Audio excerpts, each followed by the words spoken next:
Tamil senior grade, unknown passage, get ready, start.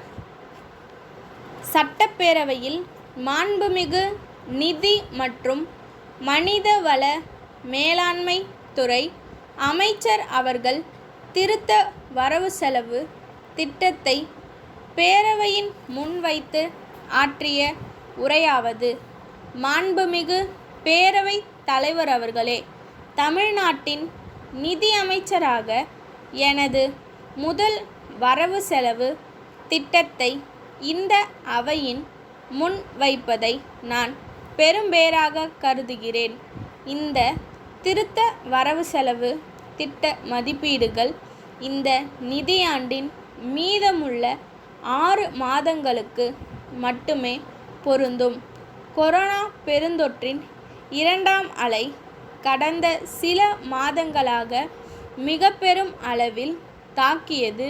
இதனால் சுகாதாரம் மற்றும் பொருளாதாரத்தில் ஏற்பட்ட விளைவுகள் ஏற்கனவே கடுமையான நிதி நெருக்கடியில் இருந்த அரசை மேலும் பாதிப்பிற்கு உள்ளாக்கியுள்ளன. எனவே அடுத்த 6 மாதங்களுக்கு பின் தாக்கல் செய்ய உள்ள முழு வரவு செலவு திட்டத்திற்கு வலுவான அடித்தளம் அமைப்பதே இந்த திருத்த வரவு செலவு திட்டத்தின் முதன்மை நோக்கமாகும். நாம் எதிர்கொள்ளும் சிக்கல்களின் தன்மையையும் ஆழத்தையும் இந்த அரசு புரிந்து கொண்டுள்ளது. உறுதியான நிலையான அர்ப்பணிப்புடன் சிக்கல்களை தீர்க்க நமது அரசு கொண்ட உறுதியையும் இந்த வெள்ளை அறிக்கை காட்டுகிறது. அதே சமயத்தில் தேர்தல் அறிக்கையில் அளிக்கப்பட்டுள்ள வாக்குறுதிகளுக்கு முன்னுரிமை அளித்து அவற்றை படிப்படியாக செயல்படுத்துவோம்.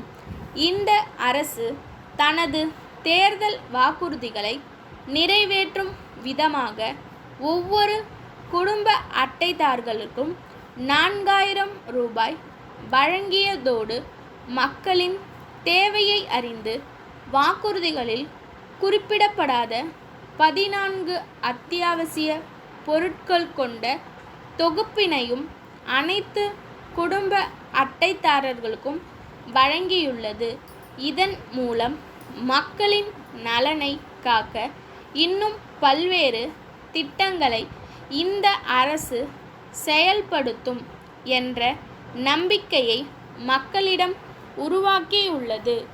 பொது நிலங்கள் குறித்த சிறப்பான மேலாண்மைக்கு மேம்படுத்தப்பட்ட அரசு நில மேலாண்மை அமைப்பு ஒன்று உருவாக்கப்பட்டு அதில் அனைத்து அரசு நிலங்கள் தொடர்பான முழு விவரங்களும் பதிவிடுவதன் மூலம் அரசு சொத்துக்கள் சில சமயம் பயனற்ற வகையிலோ தவறான வகையிலோ வேறு நோக்கங்களுக்காகவோ பயன்படுத்தப்படுவது தடுக்கப்படும்.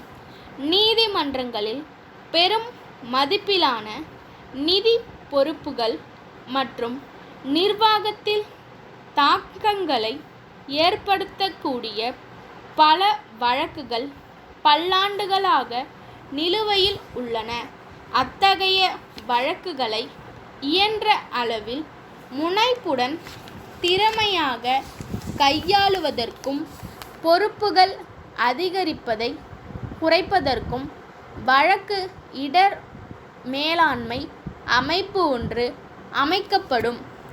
கருவூல அமைப்புகளின் கண்காணிப்புக்கு வெளியே உள்ள வங்கி கணக்குகளுக்கும் அரசு நிதிகள் அடிக்கடி மாற்றப்படுவதாக பல்வேறு தரவுகள் சுட்டிக்காட்டுகின்றன.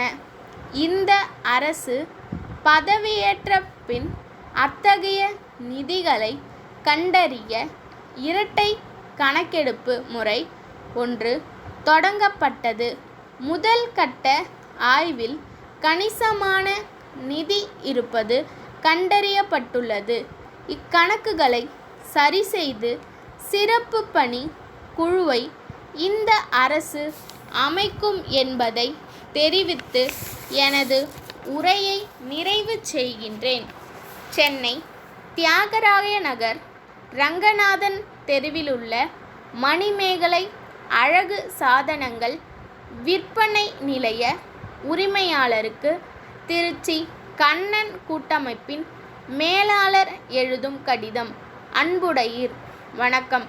2 மாதங்களுக்கு முன்னர் தாங்கள் சில அழகு சாதன பொருட்களை குறிப்பிட்ட எண்ணிக்கையில் உடனடியாக அனுப்பி வைக்குமாறு எங்களை கேட்டுக்கொண்டதற்கிணங்க அவை தங்களுக்கு உரிய பாதுகாப்போடு அனுப்பி வைக்கப்பட்டது. பின்னர் அதனை பெற்றுக்கொண்ட தாங்கள் அவ்வாறு அனுப்பி வைக்கப்பட்டதில் சில வகை பொருட்கள் குறிப்பிட்ட நிறுவனங்களை சார்ந்தவையாக இல்லை என்றும் அவற்றை விற்பனை செய்வது கடினம் என்றும் தற்போது தெரிவித்திருக்கிறீர்கள். தாங்கள் எங்களிடம் ஏற்கனவே கேட்டுக்கொண்ட வகை பொருட்களைத்தான் நாங்கள் தங்களுக்கு அனுப்பி வைத்திருந்தோம். இருப்பினும் தங்களோடு எங்களுக்குள் நீண்டகால வியாபார தொடர்பின் காரணமாக தாங்கள் குறிப்பிடும் அந்த பொருட்களை நாங்கள் மீண்டும் பெற்றுக்கொள்ள தயாராக இருக்கிறோம் என்பதை தெரிவித்துக் கொள்கிறேன். தாங்கள் குறிப்பிடும் அப்பொருட்களை தவிர்த்து மீதமுள்ள பொருட்களுக்குண்டான தொகையை எங்களுக்கு காசோலையாக அனுப்பி வைக்குமாறு கேட்டுக்கொள்கிறோம். தங்கள் நம்பிக்கையுள்ள ஸ்டாப்.